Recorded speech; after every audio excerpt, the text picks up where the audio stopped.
नमस्कार मेरे भाई। तो चलिए आज का लेक्चर में आपका स्वागत है।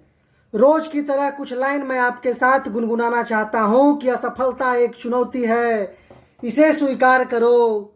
क्या कमी रह गई है देखो और सुधार करो। जब तक ना सफल हो नींद चैन को त्यागो तुम, संघर्ष का मैदान छोड़कर मत भागो तुम। कुछ किए बिना ही जय जयकार नहीं होती, कोशिश करने वालों की कभी हार नहीं होती मेरे भाई। इसी लाइन के साथ आज का पहला क्वेश्चन है कि भारत में स्त्रियों को शिक्षा समर्थन कब और किसने किया था। स्त्री शिक्षा का समर्थन कब और किसने किया था मेरे भाई? तो डलहौजी ने किया था वुड डिस्पैच के माध्यम से 1854 ईस्वी में। वुड डिस्पैच 1854 में आया था डलहौजी के टाइम में, और ये शिक्षा का, स्त्रियों के शिक्षा का समर्थन इसके बारे में इसमें भी था। चलिए अगला क्वेश्चन, वुड डिस्पैच के बारे में सही कथन। वुड डिस्पैच जो कमेटी बना था, आया था, उसका सही कथन क्या है? तो उसका सही कथन पहला है सहायता, अनुदान व्यवस्था यानी ग्रांट्स इन एड शुरू की गई। दूसरा, विश्वविद्यालयों की स्थापना की सिफारिश की गई।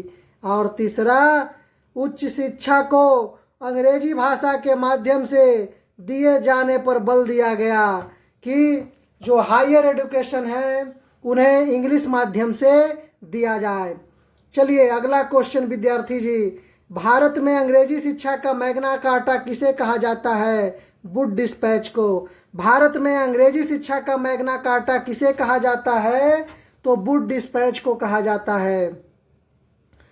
1854 ईस्वी की वुड विज्ञप्ति में अभिव्यक्त शिक्षा का लक्ष्य क्या था? 1854 ईस्वी की वुड डिस्पैच विज्ञप्ति में अभिव्यक्त शिक्षा का लक्ष्य क्या था? तो लक्ष्य था अंग्रेजी भाषा के माध्यम का प्रयोग कर लोगों में साक्षरता को बढ़ावा देना। अंग्रेजी भाषा के माध्यम का प्रयोग कर लोगों में साक्षरता को बढ़ावा देना, ये वुड विज्ञप्ति में अभिव्यक्त शिक्षा का लक्ष्य था जो 1854 में आया था। रावलपिंडी में महिलाओं के लिए पहले विद्यालय की स्थापना कब हुई थी? तो दिसंबर 1856 में मेरे भाई। रावलपिंडी में महिलाओं के लिए विश्वविद्यालय की स्थापना दिसंबर 1856 में हुई थी। भारत में प्रथम 3 विश्वविद्यालय, कलकत्ता विश्वविद्यालय, बम्बई विश्वविद्यालय और मद्रास विश्वविद्यालय की स्थापना किस सन में हुई थी?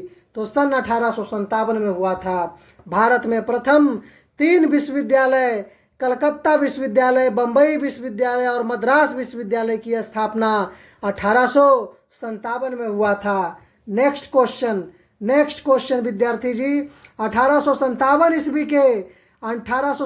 ईस्वी के भारत में विश्वविद्यालय की स्थापना के समय इंग्लैंड के किस विश्वविद्यालय के प्रतिमान के रूप में लिया गया था? 1857 ईस्वी में भारत के विश्वविद्यालय की स्थापना के समय इंग्लैंड के किस विश्वविद्यालय को प्रतिमान के रूप में लिया गया था?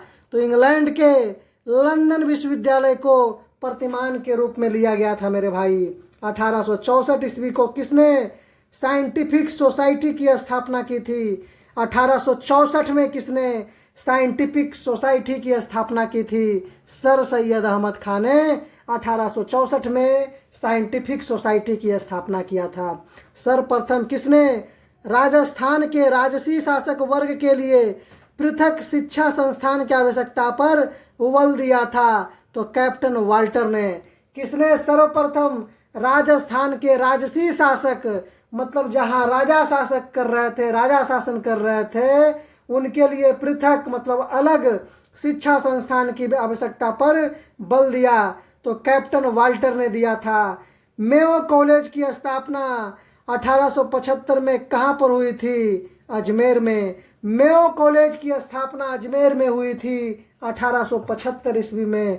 Mohammedan Anglo oriental college Aligarh की स्थापना किस वर्ष हुई थी? 1875 ईस्वी में हुई थी मेरे भाई। Mohammedan Anglo oriental college Aligarh की स्थापना किस वर्ष हुई थी? 1875 ईस्वी में हुई थी। किस वाइसराय ने हंटर कमीशन की नियुक्ति की थी? लॉर्ड रिपन ने मेरे भाई। किस वाइसराय ने हंटर कमीशन की नियुक्ति की थी? लॉर्ड रिपन ने मेरे भाई। लॉर्ड रिपन ने हंटर कमीशन का नियुक्ति किया था। हंटर कमीशन का गठन कब हुआ था? हंटर कमीशन का गठन 1882 ईस्वी में डब्ल्यू हंटर ने किया था। हंटर कमीशन का गठन कब किया गया था? 1882 ईस्वी में डब्ल्यू हंटर ने किया था। हंटर कमीशन की रिपोर्ट में किसके विकास पर विशेष जोर दिया गया था? तो प्राथमिक शिक्षा के विकास पर जोर दिया गया था। हंटर कमीशन की रिपोर्ट में प्राथमिक शिक्षा पर जोर दिया गया था मेरे भाई। 1882 ईस्वी में हंटर एजुकेशन कमीशन की अध्यक्षता किसने की थी? तो डब्ल्यू हंटर ने। 1882 में हंटर एजुकेशन कमीशन की अध्यक्षता किसने की थी? डब्ल्यू हंटर ने। हंटर आयोग की सिफारिश क्या थी? हंटर आयोग की सिफारिश क्या थी? महिलाओं की शिक्षा सुविधा में बढ़ोतरी। हंटर आयोग की सिफारिश क्या थी? तो महिलाओं की शिक्षा सुविधा में बढ़ोतरी मेरे भाई। 1884 ईस्वी में डेक्कन एजुकेशन सोसाइटी की स्थापना पुणे में किसके द्वारा की गई थी? तो विष्णु शास्त्री, चिपलुनकर और बाल गंगाधर तिलक तथा गणेश आगरकर द्वारा। 1884 में डेक्कन एजुकेशन सोसाइटी की स्थापना पुणे में किसके द्वारा की गई थी? विष्णु शास्त्री, चिपलुनकर और बाल गंगाधर तिलक एवं गणेश आगरकर द्वारा मेरे भाई। डेक्कन एजुकेशन सोसाइटी की स्थापना से कौन संबंधित है? डेक्कन एजुकेशन सोसाइटी की संभावना से कौन संबंधित है? तो बाल गंगाधर तिलक 1884 में मेरे भाई। बाल गंगाधर तिलक डेक्कन एजुकेशन सोसाइटी की स्थापना से संबंधित है 1884 ईस्वी में। डीएवी कॉलेज की स्थापना सर्वप्रथम कहाँ हुई थी? डीएवी कॉलेज की स्थापना सर्वप्रथम कहाँ हुई थी? लाहौर में 1886 ईस्वी में लाला हंसराज ने किया था। लाहौर में हुआ था। डीएवी कॉलेज की स्थापना सर्वप्रथम कहाँ हुई थी? लाहौर में 1886 में लाला हंसराज ने किया था मेरे भाई। शांति निकेतन की स्थापना किसने की थी? शांति निकेतन की स्थापना रविंद्रनाथ टैगोर 1901 में। रविंद्रनाथ टैगोर 1901 में। इन्हीं को 1913 में साहित्य का फेरा लिया था, मतलब साहित्य के लिए नोबेल मिला था।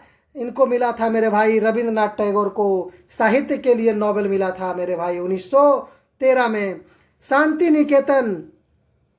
शांति निकेतन पश्चिमी बंगाल के किस जिले में स्थित है? तो वीरभूमि में स्थित है। शांति निकेतन पश्चिमी बंगाल के किस जिले में स्थित है? शांति निकेतन पश्चिमी बंगाल के वीरभूमि में स्थित है मेरे भाई, वीरभूमि में स्थित है। नेक्स्ट क्वेश्चन 1902 ईस्वी में लॉर्ड कर्जन ने 2 भारतीय सदस्यों को सम्मिलित करते हुए एक विश्वविद्यालय आयोग गठित किया। वे कौन थे? लॉर्ड कर्जन जो 1902 में 2 भारतीय सदस्यों को सम्मिलित करते हुए विश्वविद्यालय आयोग का गठन किया। वो 2 व्यक्ति कौन थे? तो सैयद हुसैन बिलग्रामी और न्यायमूर्ति गुरुदास बनर्जी थे। न्यायमूर्ति गुरुदास बनर्जी थे। भारतीय विश्वविद्यालय अधिनियम कब पारित हुआ? विश्वविद्यालय अधिनियम 1904 में पारित हुआ। भारतीय विश्वविद्यालय अधिनियम 1904 में पारित हुआ। राष्ट्रीय शिक्षा के क्षेत्र में सर्वप्रथम वर्ष 1905 में किस नेशनल स्कूल की स्थापना हुई थी? रंगपुर नेशनल स्कूल की। राष्ट्रीय शिक्षा के क्षेत्र में सर्वप्रथम वर्ष 1905 में किस नेशनल स्कूल की स्थापना हुई थी? रंगपुर नेशनल स्कूल की मेरे भाई, रंगपुर नेशनल स्कूल की स्थापना हुई थी। बंग भंग विरोधी आंदोलन के दौरान कार्लाइल सर्कुलर किससे संबंधित था? तो शिक्षण संस्थानों से। 22 अक्टूबर 1905 से। बंग भंग विरोधी आंदोलन के दौरान कार्लाइल सर्कुलर किससे संबंधित था? तो शिक्षण संस्थानों से संबंधित था। 22 अक्टूबर 1905 में ये क्या था? Carlyle circular. आयोग आया था।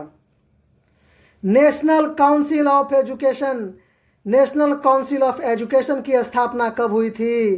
15 अगस्त 1906 को। नेशनल काउंसिल ऑफ एजुकेशन की स्थापना कब हुई थी? 15 अगस्त 1906 को। बनारस हिंदू विश्वविद्यालय के संस्थापक कौन थे? बनारस हिंदू विश्वविद्यालय के संस्थापक मदन मोहन मालवीय साहब थे। बनारस हिंदू विश्वविद्यालय के संस्थापक कौन थे? मदन मोहन मालवीय थे। बनारस हिंदू कॉलेज का शिलान्यास किसने किया था? लॉर्ड हार्डिंग ने किया था। 4 फरवरी 1916 को बसंत पंचमी मतलब सरस्वती पूजा के दिन बनारस हिंदू विश्वविद्यालय का शिलान्यास किया था, लॉर्ड हार्डिंग किया था।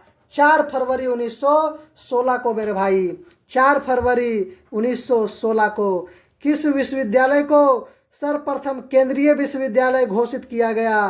केंद्रीय विश्वविद्यालय घोषित किया बनारस हिंदू विश्वविद्यालय BHU को मेरे भाई।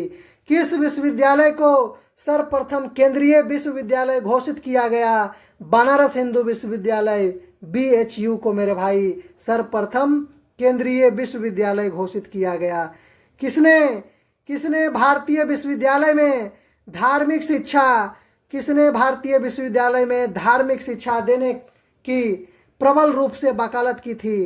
प्रबल रूप से वकालत की थी मदन मोहन मालवीय ने। किसने भारतीय विश्वविद्यालय में धार्मिक शिक्षा देने के लिए प्रबल रूप से वकालत किया था? मदन मोहन मालवीय ने। किसके सतत प्रयत्नों से बंबई में प्रथम महिला विश्वविद्यालय की स्थापना हुई थी? D.K. कर्वे, वर्ष 1916, बंबई से। बंबई में प्रथम महिला विश्वविद्यालय की स्थापना हुई थी और यह प्रयत्न किया था D.K. कर्वे ने। किस सामाजिक व्यवस्था से J.E.D. बेथुन गहरे रूप से जुड़े थे? तो स्त्री शिक्षा से। किस सामाजिक व्यवस्था से J.E.D. बेथुन गहरे रूप से जुड़े थे? तो स्त्री शिक्षा के प्रबल दावेदार और सहयोगकर्ता थे मेरे भाई। कौन? G.E.D. बेथुन। शिक्षा में सुधार, अगला क्वेश्चन है। शिक्षा में सुधार हेतु ब्रिटिश सरकार ने सैडलर विश्वविद्यालय आयोग कब नियुक्त किया था? वर्ष 1917 में। शिक्षा में सुधार हेतु ब्रिटिश सरकार ने सैडलर विश्वविद्यालय आयोग कब नियुक्त किया था? वर्ष 1917 में। सैडलर आयोग किससे संबंधित था? शिक्षा से। अगला क्वेश्चन, कलकत्ता विश्वविद्यालय आयोग जिनकी नियुक्ति 1917 में हुई को किस अन्य नाम से जाना जाता है? कलकत्ता विश्वविद्यालय आयोग जिसकी नियुक्ति 1917 में हुई को किस अन्य नाम से भी जाना जाता है? तो कलकत्ता विश्वविद्यालय आयोग को सैडलर आयोग भी कहा जाता है। 1917 में नियुक्ति हुई थी कलकत्ता विश्वविद्यालय आयोग की, जिसे सैडलर आयोग भी कहा जाता है मेरे भाई। काशी विद्यापीठ के संस्थापक कौन थे? शिव प्रसाद गुप्त थे। काशी विद्यापीठ के संस्थापक कौन थे? शिव प्रसाद गुप्त थे। काशी विद्यापीठ की स्थापना कब हुई थी? काशी विद्यापीठ की स्थापना कब हुई थी? 1920 ईस्वी में हुई थी। काशी विद्यापीठ की स्थापना कब हुई थी? 1920 ईस्वी में हुई थी। गुजरात विद्यापीठ की स्थापना किस वर्ष हुई थी? 1920 में। काशी विद्यापीठ, गुजरात विद्यापीठ की स्थापना दोनों का 1920 में हुआ था। दोनों का 1920 में हुआ था। और अलीगढ़ मुस्लिम विश्वविद्यालय की भी स्थापना 1920 में हुआ था। काशी विद्यापीठ, गुजरात विद्यापीठ, अलीगढ़ मुस्लिम विश्वविद्यालय सभी का स्थापना 1920 में हुआ था मेरे भाई। सभी का स्थापना 1920 में हुआ था। वयस्क शिक्षा संस्थान, एडल्ट एडुकेशन ऑर्गेनाइजेशन, ज्ञान प्रसारक मंडली की शुरुआत किसने की थी? वयस्क शिक्षा संगठन की शुरुआत दादा भाई नौरोजी ने किया था। दादा भाई नौरोजी ने किया था वयस्क शिक्षा संगठन का शुरुआत। रूस में भारतीय विद्या का जनक किसे कहा जाता है? G.S. लिबिदेव। रूस में भारतीय विद्या का जनक किसे कहा जाता है? G.S. लिबिदेव को। भारत में किसने प्रारंभिक शिक्षक संघ स्थापित किया? M.K. गांधी ने। भारत में किसने प्राथमिक शिक्षक संघ स्थापित किया? M.K. गांधी ने। भारत में प्रथम भारतीय सिविल सेवा ICS परीक्षा 1922 कहाँ पर आयोजित हुई थी? प्रयागराज इलाहाबाद में। प्रयागराज इलाहाबाद में भारत में प्रथम भारतीय सिविल सेवा ICS की परीक्षा 1922 में आयोजित किया था मेरे भाई, प्रयागराज इलाहाबाद में। औपनिवेशिक भारत, औपनिवेशिक भारत कॉलोनिकल इंडिया के संदर्भ में हार्टोंग कमेटी की रिपोर्ट किस क्षेत्र से संबंधित है? तो शिक्षा से 1929।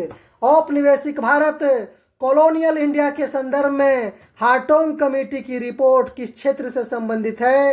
तो शिक्षा से संबंधित है 1929 ईस्वी से। चलिए नेक्स्ट क्वेश्चन मेरे भाई, नेक्स्ट क्वेश्चन थोड़ा इसे जूम कर लिया जाए, थोड़ा इसे जूम कर लिया जाए मेरे भाई, क्योंकि आज तो GS का ही क्लास चलेगा।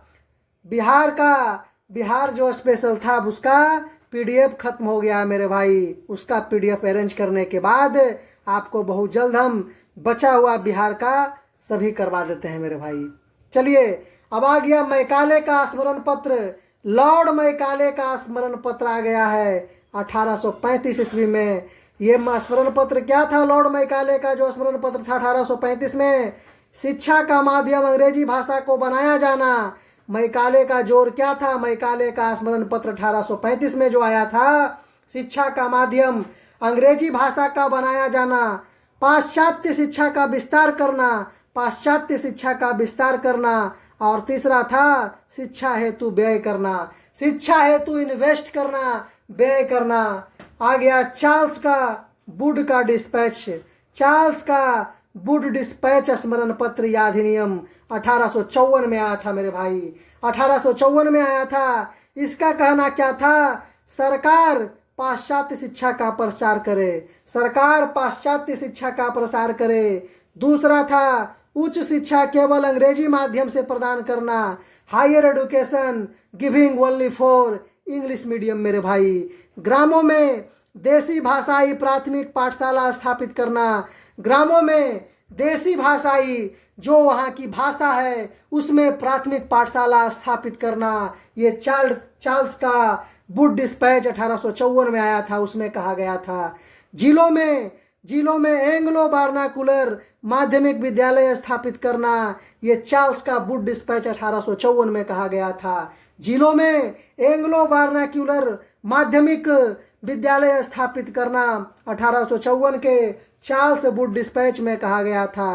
कंपनी के 5 प्रांतों में से एक निदेशक के अधीन लोक शिक्षा विभाग स्थापित करना, कंपनी के 5 प्रांतों में एक निदेशक के अधीन लोक शिक्षा विभाग की स्थापना करना, चार्ल्स के वुड डिस्पैच 1854 में कहा गया था। लंदन विश्वविद्यालय के तर्ज पर कलकत्ता, बम्बई और मद्रास में विश्वविद्यालय की स्थापना, ये चार्ल्स का वुड डिस्पैच 1854 में कहा गया था कि लंदन विश्वविद्यालय की तर्ज पर ही कलकत्ता विश्वविद्यालय और बम्बई एवं मद्रास विश्वविद्यालय की क्या करना है मेरे भाई? स्थापना करना। चलिए अगला, व्यवसायिक एवं तकनीकी शिक्षा पर बल देना, व्यवसायिक शिक्षा देना और इंफॉर्मेशन टेक्नोलॉजी, ये तकनीकी शिक्षा भी देना मेरे भाई। अगला था अध्यापक प्रशिक्षण संस्थानों की स्थापना, ये भी चार्ल्स का वुड डिस्पैच 1854 में ही कहा गया था कि टीचर ट्रेनिंग के लिए कॉलेज की स्थापना, और स्त्री शिक्षा का विकास एवं विस्तार, ये भी चार्ल्स वुड डिस्पैच 1854 में इस पर भी जोर दिया गया था मेरे भाई, किसी स्त्री शिक्षा का विकास एवं उसका विस्तार हो, चार्ल्स वुड डिस्पैच 1854 में कहा गया था। अब चलिए हंटर आयोग में आ जाएं। हंटर आयोग 1882 में आया था मेरे भाई, हंटर आयोग 1882 में आया था। इसका क्या कहना था? तो इसका कहना था प्राथमिक शिक्षा में सुधार एवं विस्तार करना एवं प्राथमिक शिक्षा स्थानीय भाषा में हो। इसका भी सेम वही करना था जो चार्ल्स का वुड डिस्पैच का कहना था।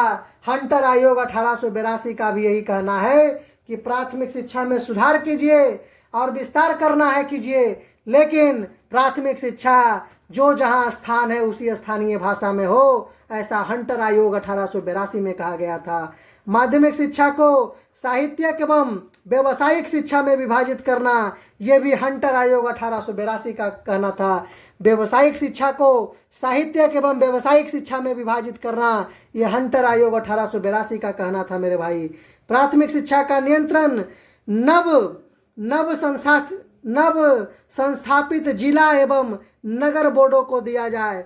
प्राथमिक शिक्षा का नियंत्रण जो है नव संस्थापित जिला एवं नगर बोर्डों को दिया जाए, उनके अंडर में दिया जाए ये प्राथमिक शिक्षा का नियंत्रण। ये हंटर आयोग 1882 का कहना था। निजी प्रयत्नों को शिक्षा के क्षेत्र में विकास हेतु प्रोत्साहित करना, ये भी हंटर आयोग 1882 का कहना था।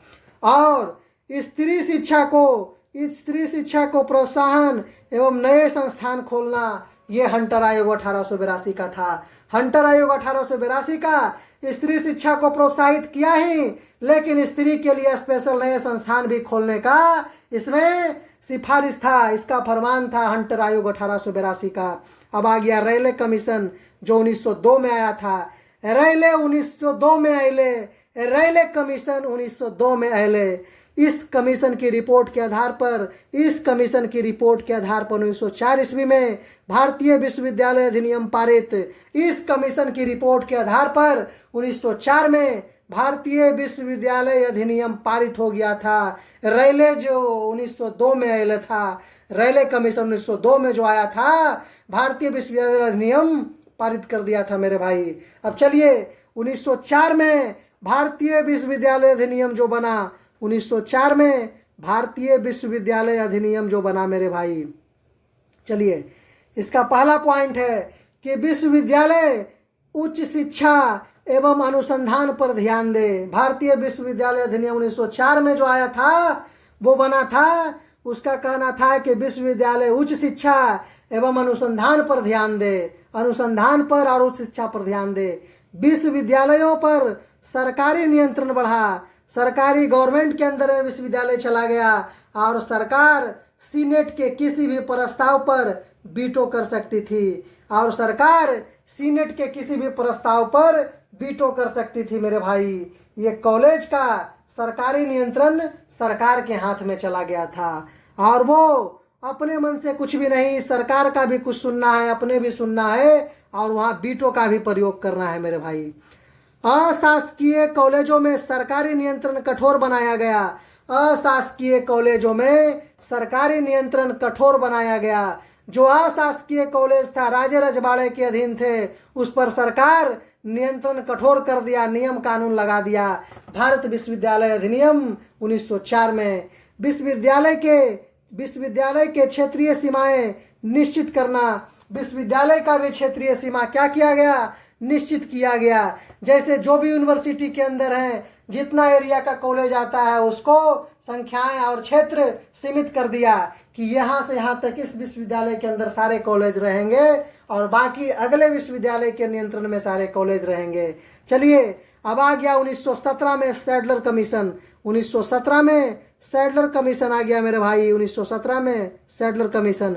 स्कूली शिक्षा 12 वर्ष की होनी चाहिए। स्कूली शिक्षा इसमें कहा गया कि स्कूलिंग जो एडुकेशन है वो 12 वर्ष की होनी चाहिए। विश्वविद्यालय में प्रवेश 12वीं के बाद हो, ये सैडलर कमीशन 1917 में कहा गया था कि स्कूली शिक्षा, प्राइमरी शिक्षा 12 वर्ष की होनी चाहिए। विश्वविद्यालय में प्रवेश की शिक्षा 12वीं के बाद हो, सैडलर कमीशन 1917 में कहा गया। स्नातक की शिक्षा 3 वर्ष की हो, 1917 में कहा गया था। विश्वविद्यालय के नियम को बनाने में कठोरता न हो, यह भी सैडलर कमीशन 1917 में कहा गया था कि विश्वविद्यालय के नियम को बनाने में कोई कठोरता न हो। महिला शिक्षा हेतु एक विशेष बोर्ड की स्थापना भी किया गया सैडलर कमीशन के तहत। महिला शिक्षा हेतु विशेष बोर्ड की स्थापना भी किया गया सैडलर कमीशन 1917 हेतु। अध्यापकों को प्रशिक्षण हेतु व्यवस्था करना, अध्यापकों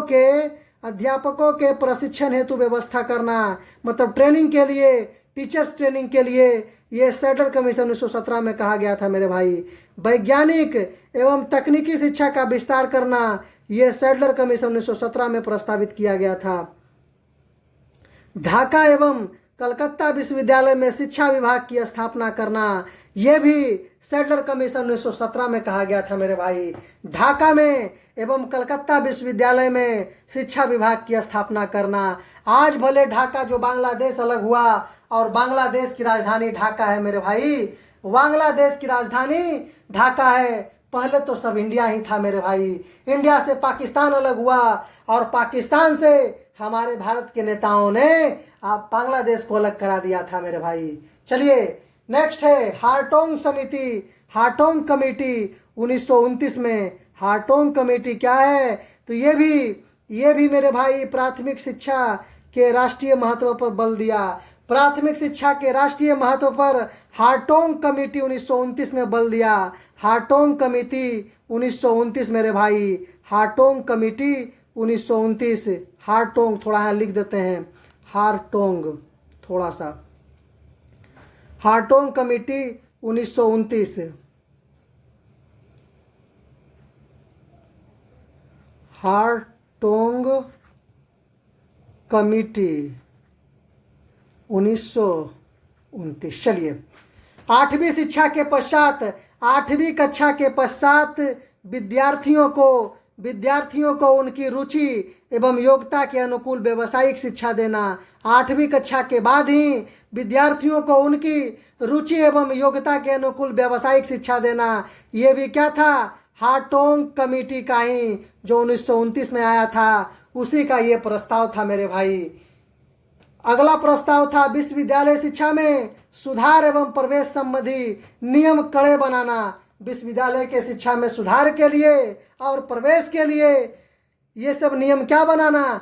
कड़ा बनाना। हार्टोंग कमेटी 1929 का कहना था मेरे भाई। उसी का ये सिफारिश था कि विश्वविद्यालय में कोई पैरवी नहीं, कड़े नियम दो और कोई मर्सी नहीं, शिक्षा बहुत दो, पढ़ाई अच्छा से कराओ। ये हार्टोंग कमेटी 1929 का कहना था मेरे भाई। सर्जेंट योजना 1944 में आया था। सर्जेंट योजना 3 से 6 वर्ष के बच्चे हेतु पूर्व प्राथमिक शिक्षा की व्यवस्था करना, कि जो 3 से 6 साल के बच्चे हैं उन्हें पूर्व प्राथमिक शिक्षा, मतलब प्राइमरी से भी पूर्व बाल विकास, चाइल्ड डेवलपमेंट वाला शिक्षा व्यवस्था कराना। 6 से 11 वर्ष के बच्चों के लिए निःशुल्क, व्यापक एवं अनिवार्य प्रारंभिक शिक्षा की व्यवस्था कराना। 6 से 11 वर्ष के बच्चों के लिए निःशुल्क, बिना पैसा का, व्यापक एवं अनिवार्य प्रारंभिक शिक्षा व्यवस्था कराना। ये सर्जेंट योजना का कहना था। सर्जेंट योजना 1944 का कहना था मेरे भाई।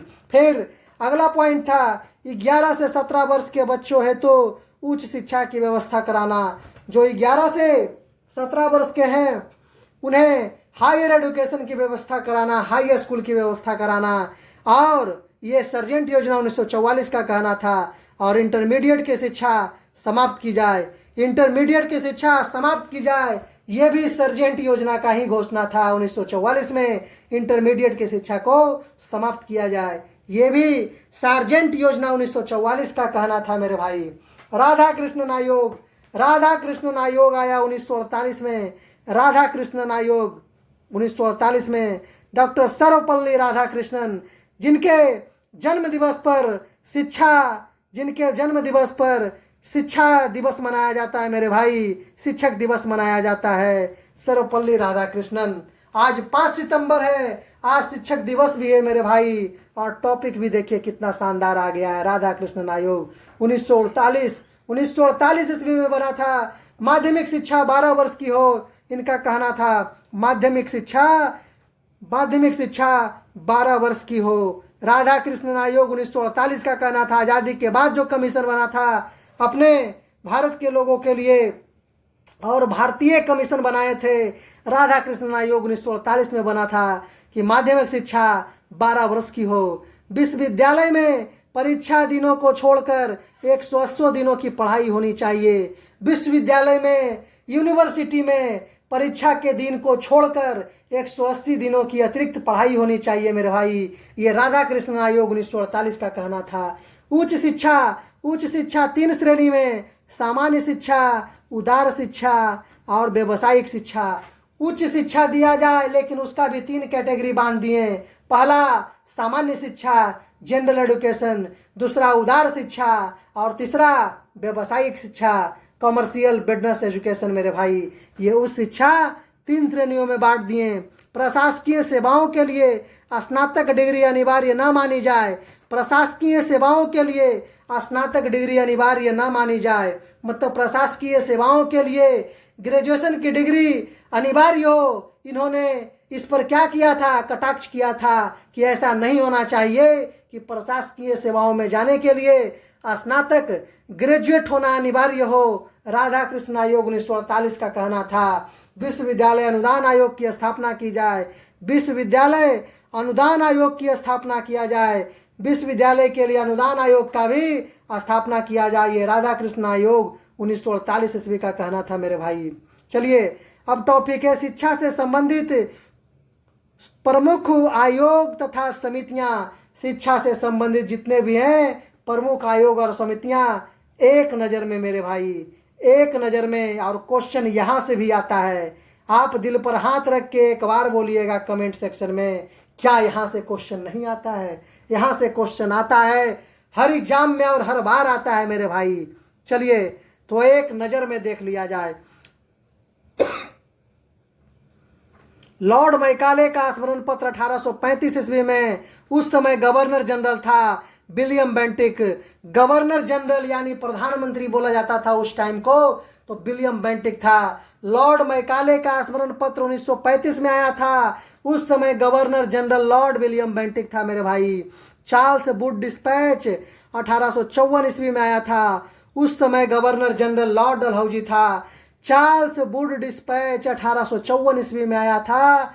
उस समय गवर्नर जनरल लॉर्ड डलहौजी था। हंटर आयोग 1882 ईस्वी, लॉर्ड रिपन के टाइम में आया था हंटर आयोग 1882। उस समय गवर्नर जनरल था लॉर्ड रिपन। रैले कमीशन आया था, रैले 1902 में आए, बताए थे ना। लॉर्ड कर्जन गवर्नर जनरल था। रैले 1902 में आए, लॉर्ड कर्जन कमीशन का था, गवर्नर जनरल था। भारतीय विश्वविद्यालय अधिनियम 1904 में आया। उस समय भी गवर्नर जनरल लॉर्ड कर्जन ही था। भारतीय विश्वविद्यालय अधिनियम 1904 में जो आया उस समय भी गवर्नर जनरल लॉर्ड कर्जन था। शिक्षा नीति पर सरकार प्रस्ताव, शिक्षा नीति पर सरकारी प्रस्ताव था 1913 में आया था लॉर्ड हार्डिंग के टाइम में। शिक्षा नीति पर सरकारी प्रस्ताव जो आया था सरकार के अंडर में गया था कमिटी 1913 में लॉर्ड हार्डिंग के टाइम में मेरे भाई। फिर सैडलर आयोग की स्थापना 1917 में लॉर्ड चेम्सफोर्ड द्वारा। सैडलर आयोग की स्थापना 1917 में लॉर्ड चेम्सफोर्ड के गवर्नर जनरल के टाइम में आया था मेरे भाई। और 17 में ही चंपारण का नील विद्रोह गांधी जी के द्वारा किया गया था सैडलर आयोग में 1917 लॉर्ड चेम्सफोर्ड। हार्टोंग समिति 1929 ईस्वी में लॉर्ड इरविन के टाइम में मेरे भाई। उस समय गवर्नर जनरल लॉर्ड इरविन था। हार्टोंग कमेटी 1929, उस समय गवर्नर जनरल लॉर्ड इरविन था मेरे भाई। वर्धा योजना 1937 ईस्वी, लॉर्ड लिनलिथगो। वर्धा योजना 1937 ईस्वी में आया था। उस समय गवर्नर जनरल लॉर्ड लिनलिथगो था मेरे भाई। सार्जेंट योजना 1944 ईस्वी में, सार्जेंट योजना 1944 ईस्वी में आया था। उस समय गवर्नर जनरल लॉर्ड बेवेल था मेरे भाई, लॉर्ड बेवेल था। राधा कृष्णन आयोग 1948-49 ईस्वी में आया था। पंडित जवाहरलाल नेहरू उस समय क्या थे राधा कृष्ण आयोग में 48-49 में पंडित जवाहरलाल नेहरू प्रधानमंत्री थे मेरे भाई। पीएम थे, पहले पीएम थे। कोठारी शिक्षा आयोग 1964 में आया था। उस समय प्रधानमंत्री लाल बहादुर शास्त्री थे। कोठारी शिक्षा आयोग 1964 में आया था। उस समय लाल बहादुर शास्त्री हमारे देश के पीएम थे मेरे भाई। तो चलिए अब अगला टॉपिक आ गया शिक्षा से संबंधित महत्वपूर्ण तथ्य। एक गुजारिश आपसे है मेरे भाई कि वीडियो को ज़रूर लाइक कीजिए। बहुत एनर्जी लग रहा है इसमें मेरे भाई, इस लेक्चर में बहुत एनर्जी लगती है। थोड़ा सा आपसे अनुरोध है कि चैनल को सब्सक्राइब भी कीजिएगा मेरे भाई, मेरे यार, मेरे दोस्त, सब्सक्राइब भी कीजिएगा और चैनल को बहुत लोगों तक शेयर भी कीजिएगा मेरे भाई। चलिए अगला, शिक्षा से संबंधित महत्वपूर्ण तथ्य। अरे गवर्नमेंट तो हम लोग के तरफ ध्यान ही नहीं दे रहा है मेरे भाई, तो हम लोग अपना खुद प्लेटफॉर्म तो तैयार करेंगे ना मेरे भाई। जीवन में कुछ करना है तो हिम्मत हारे मत बैठो, आगे आगे बढ़ना है तो मन को मारे मत बैठो, और आपका सपोर्ट रहा तो हम लोग जरूर आगे बढ़ेंगे मेरे भाई। अरे अमित शाह और प्रधानमंत्री पकौड़ा बनाने बोलते हैं, बेचने बोलते हैं, पकौड़ा क्यों बनाएंगे मेरे भाई, क्यों बेचेंगे। अरे शिक्षा जो पूरे जन्म से मेरे माता पिता, आपके माता पिता जो सपना देखे थे कि बेटा एक सभ्य इंसान बने, एक सरकारी व्यक्ति बने, उसी की होड़ में, उसी की जोड़ में, उसी की तोड़ में आज लगे हैं हम और आप मेरे भाई। तो एक लाइक और एक सब्सक्राइब अपने भाई के लिए जरूर कीजिएगा मेरे भाई, क्योंकि हम ही और आप अपने आप को बदल सकते हैं, दूसरा कोई नहीं। प्रथम, शिक्षा से संबंधित महत्वपूर्ण तथ्य। प्रथम भारतीय कौन था जिसने अंग्रेजी भाषा में कविता लिखी? अंग्रेजी भाषा में कविता लिखी थी प्रथम भारतीय काशी प्रसाद घोष। काशी प्रसाद घोष अंग्रेजी भाषा में कविता लिखे थे और प्रथम भारतीय थे। किस बंगाली लेखक ने प्रथम बार यह सुझाव दिया था कि हिंदी को भारत का राष्ट्रीय भाषा के रूप में अपनाया जाए? भूदेव मुखर्जी। किस बंगाली लेखक ने प्रथम बार यह सुझाव दिया था कि हिंदी को भारत का राष्ट्रीय भाषा के रूप में अपनाया जाए? ये भूदेव मुखर्जी ने कहा था, जो एक बंगाली लेखक थे। कौन सा बंगाली नाटक बहु विवाद प्रथा के विरुद्ध निर्देशित था? कुलीन कुल सर्वस्व। कुलीन कुल सर्वस्व। कौन सा बंगाली नाटक बहु विवाद प्रथा के विरुद्ध निर्देशित था? कुलीन कुल सर्वस्व। किसने वैदिक ग्रंथों का बांग्ला यानी बंगाली भाषा में अनुवाद प्रकाशित किया था? राजा राम मोहन राय ने। राजा राम मोहन राय ने वैदिक ग्रंथों का बांग्ला भाषा में अनुवाद प्रकाशित किया था, राजा राम मोहन राय ने। सर्वप्रथम किसने सुझाव दिया था कि संस्कृत, लैटिन तथा ग्रीक एक भाषा परिवार से संबंधित है? एफ मैक्स मूलर ने। एफ मैक्स मूलर ने कहा था कि संस्कृत, लैटिन तथा ग्रीक एक ही भाषा यानी परिवार से संबंधित है मेरे भाई। ये एफ मैक्स मूलर ने कहा था। चलिए नेक्स्ट क्वेश्चन मेरे भाई, थोड़ा सा इसे जूम कर लिया जाए। आधुनिक भारत में सामाजिक सुधार आंदोलन टॉपिक है।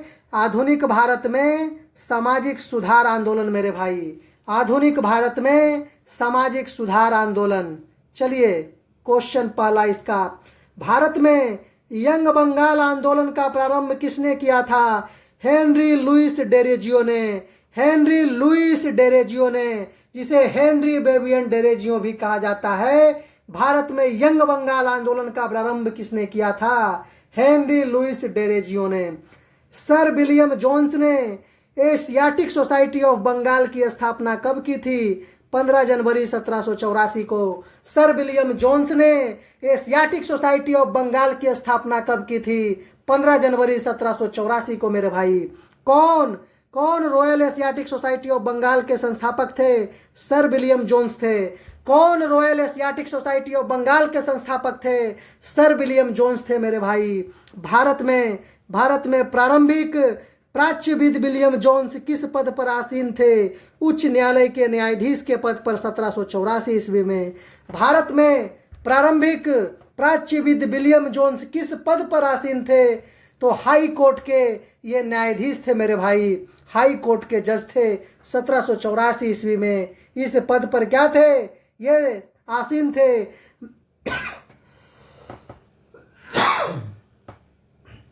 सॉरी। चलिए अगला क्वेश्चन मेरे भाई, भारतीय सांस्कृतिक पुनर्जागरण की मुख्य विशेषता थी नई क्षेत्रीय भाषाओं का जन्म, यानी अंग्रेजों के खिलाफ पत्र पत्रिकाओं की शुरुआत। भारतीय सांस्कृतिक पुनर्जागरण की मुख्य विशेषता क्या थी?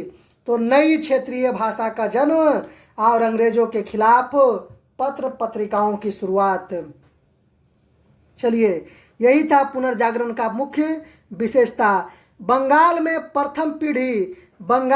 प्रथम पीढ़ी के शिक्षा पर प्राप्त नवयुवकों को किसका प्रभाव सबसे अधिक पड़ा? बंगाल के प्रथम पीढ़ी के अंग्रेजी शिक्षा प्राप्त नवयुवकों को किसका प्रभाव सबसे अधिक पड़ा?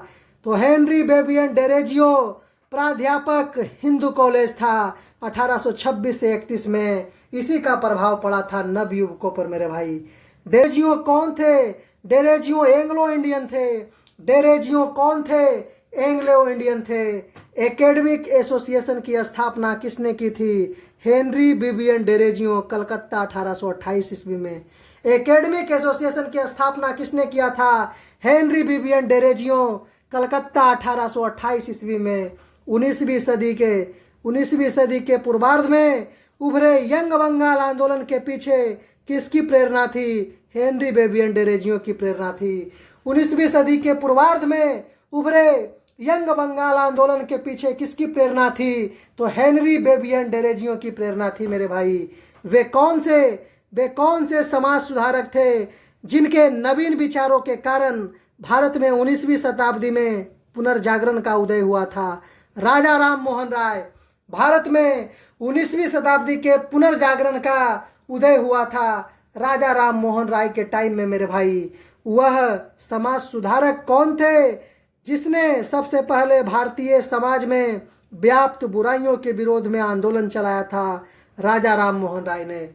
वह समाज सुधारक कौन थे जिन्होंने सबसे पहले भारतीय समाज में व्याप्त बुराइयों के विरोध में आंदोलन चलाया था? वो राजा राम मोहन राय थे। वो राजा राम मोहन राय थे जिसने स्त्री शिक्षा पर भी जोर दिया था मेरे भाई, सती प्रथा पर भी जोर दिया था।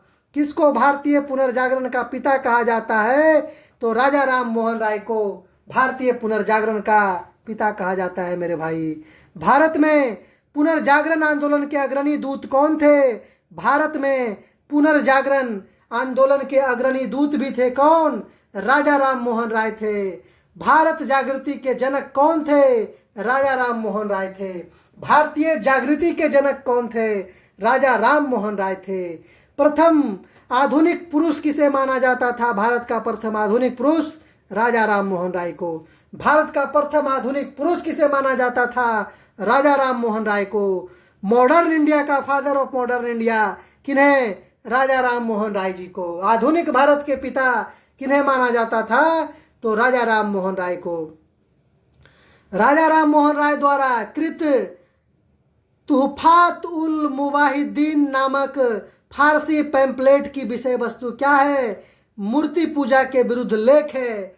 तुहफात उल मुवाहिदीन नामक फारसी पैम्पलेट जो राजा राम मोहन राय द्वारा लिखा गया था, उस पैम्पलेट की विषय वस्तु क्या है? तो मूर्ति पूजा के विरोध में लेख लिखा गया था, क्योंकि मूर्ति पूजा पर विश्वास राजा राम मोहन राय नहीं करते थे मेरे भाई।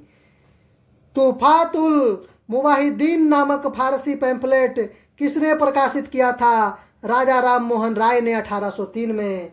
राजा राम मोहन राय ने 1803 में प्रकाशित किया था, जो मूर्ति पूजा के विरोध से संबंधित था। बंगाल में सामाजिक धार्मिक सुधारों में अग्रणी आत्मीय सभा की शुरुआत राजा राम मोहन राय ने किया। बंगाल में सामाजिक धार्मिक सुधारों में अग्रणी आत्मीय सभा की शुरुआत किसने किया था? तो राजा राम मोहन राय ने किया था। राजा राम मोहन राय ने किया था। चलिए अगला क्वेश्चन मेरे भाई। राजा राम मोहन राय द्वारा स्थापित प्रथम संस्था कौन थी? तो आत्मीय सभा 1815 में। राजा राम मोहन राय द्वारा स्थापित प्रथम संस्था कौन थी? आत्मीय सभा 1815 ईस्वी में। आत्मीय सभा से जुड़े हुए सदस्य थे द्वारकानाथ टैगोर, हरिहरानंद तीर्थ स्वामी और नंद किशोर बोस। आत्मीय सभा से जुड़े हुए सदस्य थे द्वारकानाथ टैगोर, हरिहरानंद तीर्थ स्वामी, नंद किशोर बोस। 3 व्यक्ति थे आत्मीय सभा से जुड़े हुए सदस्य।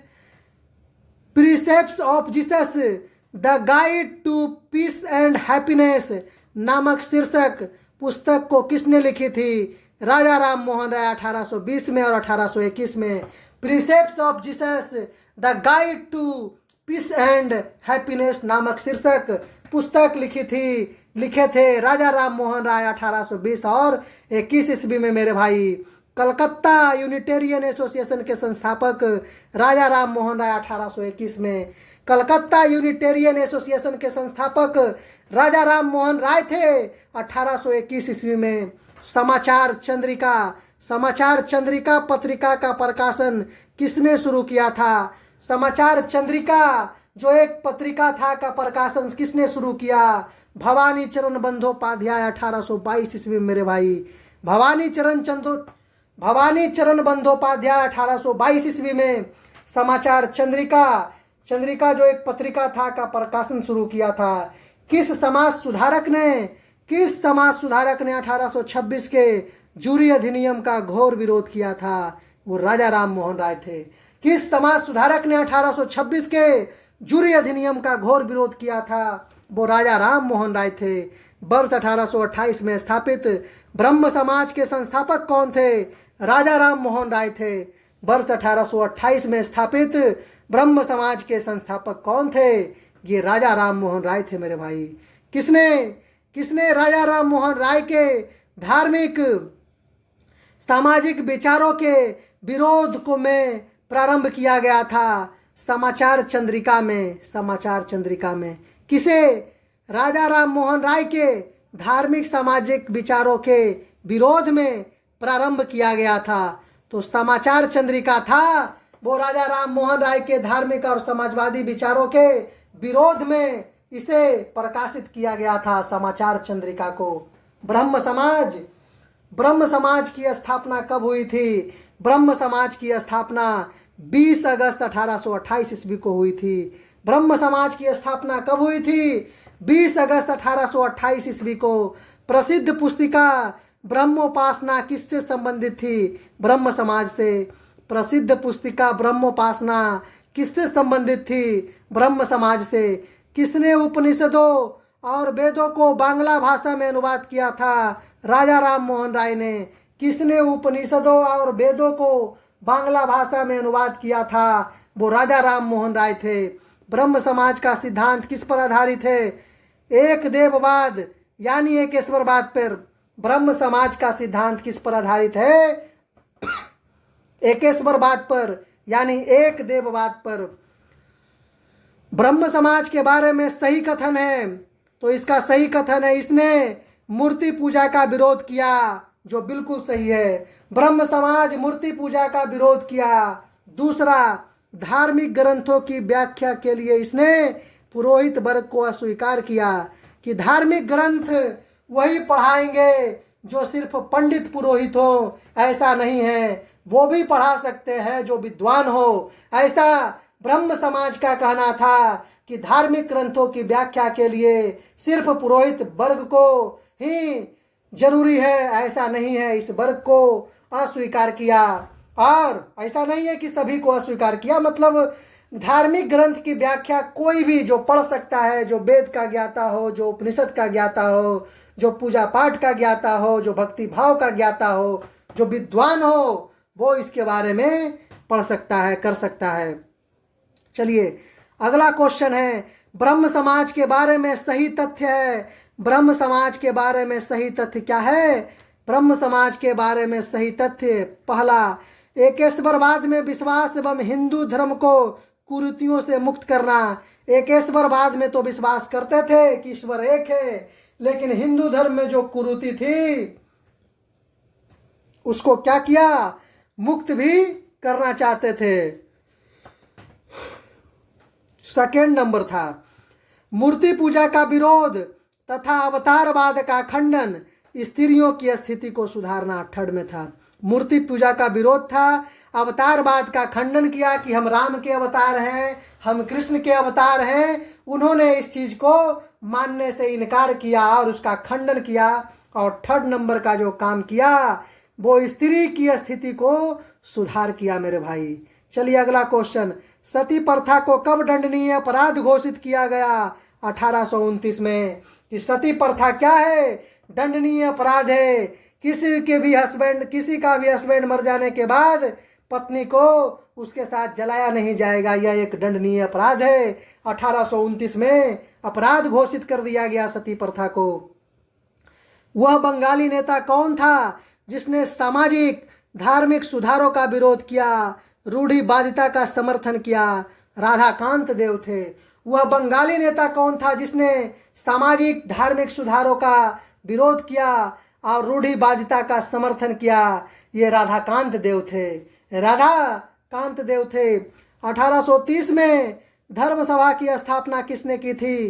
राधाकांत देव ने किया था। 1830 में धर्म सभा की स्थापना किसने किया था? राधाकांत देव ने किया था। कौन भारतीय दर्शन की अपेक्षा पाश्चात्य दर्शन से अधिक प्रभावित थे? ये राजा राम मोहन राय थे।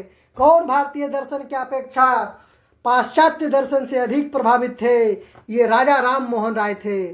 सती प्रथा पर पाबंदी किस गवर्नर जनरल ने लगाई थी? लॉर्ड विलियम बेंटिक ने लगाया था। सती प्रथा पर पाबंदी किस गवर्नर जनरल ने लगाया था? तो लॉर्ड विलियम बेंटिक ने लगाया था मेरे भाई। तो चलिए अगले स्लाइड में हम लोग चलते हैं मेरे भाई। अगले स्लाइड में चलते हैं, थोड़ा सा इसे जूम कर लिया जाए मेरे भाई। क्वेश्चन बहुत ही शानदार है। आपसे गुजारिश है कि कृपया वीडियो को लाइक जरूर कीजिएगा और लोगों तक जरूर इसको पहुंचाइएगा मेरे भाई। चैनल पर अगर नए हैं तो सब्सक्राइब जरूर कीजिएगा मेरे दोस्त। चलिए अगला क्वेश्चन है, राजा राम मोहन राय ने किसका विरोध किया था? तो बाल विवाह का विरोध किया था, सती प्रथा का विरोध किया था, मूर्ति पूजा का विरोध किया था। राजा राम मोहन राय ने बाल विवाह का विरोध किया था, सती प्रथा का विरोध किया था और मूर्ति पूजा का विरोध किया था। पाश्चात्य शिक्षा को किसने समर्थन किया था? राजा राम मोहन राय ने समर्थन किया था। पाश्चात्य शिक्षा का समर्थन किसने किया था? राजा राम मोहन राय ने किया था।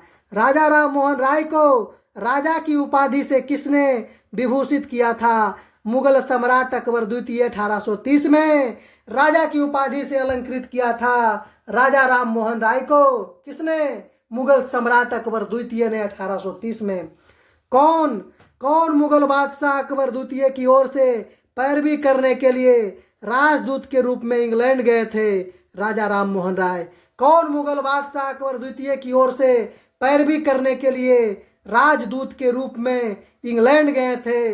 राजा राम मोहन राय। 19वीं सदी के भारत में सामाजिक एवं धार्मिक आंदोलन का अग्रदूत कौन था? राजा राम मोहन राय थे। 19वीं सदी के भारत में सामाजिक एवं धार्मिक आंदोलन का अग्रदूत कौन थे? राजा राम मोहन राय थे। राजा राम मोहन राय की समाधि कहाँ है? तो ब्रिस्टल, इंग्लैंड के ब्रिस्टल में 27 सितंबर 1833 को इनकी देहांत हो गई और वो इंग्लैंड के ब्रिस्टल में दफन किए गए 27 सितंबर 1833 को मेरे भाई। राजा राम से संबंधित महत्वपूर्ण तथ्य देख लीजिए। राजा राम मोहन राय को भारतीय पुनर्जागरण का पिता राजा राम मोहन राय को, भारतीय राष्ट्रवाद का पैगंबर राजा राम मोहन राय को, भारतीय राष्ट्रवाद का जनक राजा राम मोहन राय को, आधुनिक भारत का पिता राजा राम मोहन राय को, प्रथम आधुनिक पुरुष राजा राम मोहन राय को, अतीत और भविष्य के मध्य सेतु राजा राम मोहन राय को, युग दूत राजा राम मोहन राय को, ऐसी विभूतियों से सम्मानित किया गया था इस महान व्यक्तित्व को मेरे भाई। इस महान व्यक्तित्व राजा राम मोहन राय को ऐसे अलंकृत से विभूषित किया गया था मेरे भाई। चलिए अगला क्वेश्चन, राजा राम मोहन राय की मृत्यु के बाद ब्रह्म समाज को किसने पुनर्जीवित किया था? देवेंद्र नाथ टैगोर। देवेंद्र नाथ टैगोर ने किया था। राजा राम की मृत्यु के बाद ब्रह्म समाज को पुनर्जीवित किया था देवेंद्र नाथ टैगोर ने। ब्रिटिश काल में कौन सी धारा धार्मिक एवं सामाजिक भेदभाव के विरुद्ध थी? 1833 के चार्टर एक्ट की धारा 87। ब्रिटिश काल में कौन सी धारा धार्मिक एवं सामाजिक भेदभाव के विरुद्ध थी? 1833 ईस्वी के चार्टर एक्ट की धारा 87। धारा 87 राजा राम मोहन राय के विचारों को फैलाने के लिए तत्वबोधिनी सभा की स्थापना किस वर्ष की गई थी? 1839 में देवेंद्र नाथ टैगोर ने किया था। 1839 में देवेंद्र नाथ टैगोर ने राजा राम मोहन राय के विचारों को फैलाने के लिए तत्वबोधिनी सभा की स्थापना हुआ था 1839 में, और ये सभा की स्थापना देवेंद्र नाथ टैगोर ने किया था मेरे भाई। भारतीय ब्रह्म समाज के संस्थापक कौन थे? केशव चंद्र सेन 11 नवंबर 1886 ईस्वी में। भारतीय ब्रह्म समाज के संस्थापक कौन थे? केशव चंद्र सेन 11 नवंबर 1866 ईस्वी में भारतीय ब्रह्म समाज के संस्थापक थे केशव चंद्र सेन 11 नवंबर 1866 ईस्वी में। केशव चंद्र सेन के बारे में सही तथ्य क्या है मेरे भाई? तो आप देखिए, पहला तथ्य है वह 1857 ईस्वी में ब्रह्म समाज के सदस्य बने। वह 1857 ईस्वी में ब्रह्म समाज के सदस्य बने थे। दूसरा था, ब्रह्म समाज से अलग होकर उन्होंने एक नए संगठन की स्थापना की। ब्रह्म समाज से अलग होकर उन्होंने एक नए संगठन की स्थापना की। और तीसरा था, व्यापक भ्रमण करने वाले वे प्रथम समाज सुधारक थे। व्यापक भ्रमण करने वाले वे प्रथम समाज सुधारक थे। कौन? केशव चंद्र सेन जी थे। और 4 नंबर में उनकी मृत्यु 1884 ईस्वी में हो गई। केशव चंद्र सेन की मृत्यु 1884 ईस्वी में हो गई। चलिए अगला क्वेश्चन। राजा राम मोहन राय की संस्था ब्रह्म समाज बाल विवाह की विरोधी थी। इसके बावजूद उनके एक अनुयायी ने स्वयं अपनी पुत्री का विवाह अल्पायु में करके संस्था के विघटन का मार्ग प्रशस्त कर दिया। वह अनुयायी कौन था? वह अनुयायी केशव चंद्र सेन थे। राजा राम मोहन राय की संस्था ब्रह्म समाज थी और उसमें बाल विवाह का विरोध किया जाता था ब्रह्म समाज में। इसके बावजूद उनके एक अनुयायी थे केशव चंद्र सेन ने स्वयं अपनी पुत्री का विवाह कम उम्र में कर दिया था और इस संस्था का यही विघटन का मार्ग भी प्रशस्त हो गया मेरे भाई। आदि ब्रह्म समाज के संस्थापक कौन थे? आदि ब्रह्म समाज के संस्थापक कौन थे? देवेंद्र नाथ टैगोर मूल ब्रह्म समाज थे। आदि ब्रह्म समाज के संस्थापक कौन थे? देवेंद्र नाथ टैगोर। आदि ब्रह्म समाज के संस्थापक देवेंद्र नाथ टैगोर जो मूल ब्रह्म समाज के थे। ब्रह्म समाज, साधारण ब्रह्म समाज की स्थापना किसने की थी? आनंद मोहन बोस और शिवनाथ शास्त्री ने 1878 ईस्वी में। साधारण ब्रह्म समाज की स्थापना किसने की थी? आनंद मोहन बोस और विश्वनाथ शास्त्री 1878 ईस्वी में। 1878 ईस्वी में। सती प्रथा विरोधी आंदोलन में राजा राम मोहन राय के विरुद्ध बंगाल में रूढ़िवादियों का नेतृत्व किसने किया था? राधाकांत देव ने। सती प्रथा विरोधी आंदोलन में राजा राम मोहन राय के विरुद्ध बंगाल में रूढ़िवादियों का नेतृत्व किसने किया था? राधाकांत देव ने किया था मेरे भाई। 19वीं सदी के भारतीय पुनर्जागरण में किसका अधिक योगदान था? तो पश्चिमी शिक्षा का था। 19वीं सदी के भारतीय पुनर्जागरण में किसका अधिक योगदान था? पश्चिमी शिक्षा का अधिक योगदान था। भारतीय सांस्कृतिक पुनर्जागरण के मुख्य विशेषता क्या थी? दार्शनिक विचारधारा का विकास भारतीय सांस्कृतिक पुनर्जागरण की मुख्य विशेषता थी मेरे भाई, दार्शनिक विचारधारा का विकास। चलिए अगला क्वेश्चन क्या है? अगला क्वेश्चन है 1843 के एक्ट 5 के तहत किस कानून को गैर कानूनी बना दिया गया था? गुलामी को। 1843 के एक्ट 5 के तहत किस कानून को गैर कानूनी बना दिया गया था? गुलामी को। महाराष्ट्र में विधवा पुनर्विवाह हेतु अभियान का नेतृत्व किसने किया था? विष्णु परशुराम पंडित ने महाराष्ट्र में विधवा पुनर्विवाह हेतु अभियान का नेतृत्व किसने किया था? विष्णु परशुराम पंडित ने। विधवा पुनर्विवाह एसोसिएशन की स्थापना किसने किया था? विष्णु परशुराम पंडित। 1850 में विधवा पुनर्विवाह एसोसिएशन की स्थापना किसने किया था? विष्णु परशुराम पंडित। 1850 ईस्वी में रहनुमाई मजदाइसन सभा की स्थापना 1851 में पारसियों के सामाजिक धार्मिक सुधारों का सूत्रपात करने के लिए हुई थी। इनके संस्थापक सदस्य थे नौरोजी फरदौनजी, दादा भाई नौरोजी, एस बंगाली तथा R.A. कामा। रहनुमाई मजदाइसन सभा की स्थापना 1851 में हुआ था। वे पारसियों के सामाजिक धार्मिक सुधारों का सूत्रपात करने के लिए हुई थी। इनके संस्थापक सदस्य कौन थे? नौरोजी फरदौनजी, दादा भाई नौरोजी, एस बंगाली, R.K. कामा। रहनुमाई मजदाइसन सभा किस वर्ग से जुड़ा था? पारसी वर्ग से जुड़ा था। पारसी वर्ग से जुड़ा था मेरे भाई। लॉर्ड डलहौजी ने किस एक्ट के द्वारा विधवा पुनर्विवाह को वैध घोषित किया? विडो रिमैरिज एक्ट 1856 को लॉर्ड डलहौजी ने किस एक्ट के द्वारा विधवा पुनर्विवाह को वैध घोषित किया? विडो रिमैरिज एक्ट 1856 को मेरे भाई। विडो रिमैरिज एक्ट 1856 को लॉर्ड डलहौजी ने विधवा पुनर्विवाह को वैलिड किया। किसके प्रयत्नों का फल था? किसके प्रयत्नों का फल था? हिंदू विधवा पुनर्विवाह अधिनियम, हिंदू विडो रिमैरिज एक्ट 1856 पारित हुआ था। ईश्वर चंद्र विद्यासागर 25 जुलाई 1856 के प्रयासों से हिंदू विधवा पुनर्विवाह अधिनियम, हिंदू विडो रिमैरिज एक्ट 1856 पारित हुआ मेरे भाई। ईश्वर चंद्र विद्यासागर ने किनका समर्थन किया था? तो विधवा विवाह, विधवा पुनर्विवाह, बाल विवाह निषेध और स्त्री शिक्षा का पुरजोर समर्थन किया था ईश्वर चंद्र विद्यासागर ने। हिंदू विधवा पुनर्विवाह कानून कब बना था? 1856 में मेरे भाई। हिंदू विधवा पुनर्विवाह कानून कब बना था? 1856 ईस्वी को। 1856 ईस्वी में कौन सा कानून पारित हुआ था? तो धार्मिक असुविधा कानून, हिंदू विधवा पुनर्विवाह कानून। 1856 में कौन सा कानून पारित हुआ था? धार्मिक असुविधा कानून, और दूसरा था हिंदू विधवा पुनर्विवाह कानून। किसने? बहु विवाद नामक पुस्तक लिखी थी ईश्वर चंद्र विद्यासागर ने।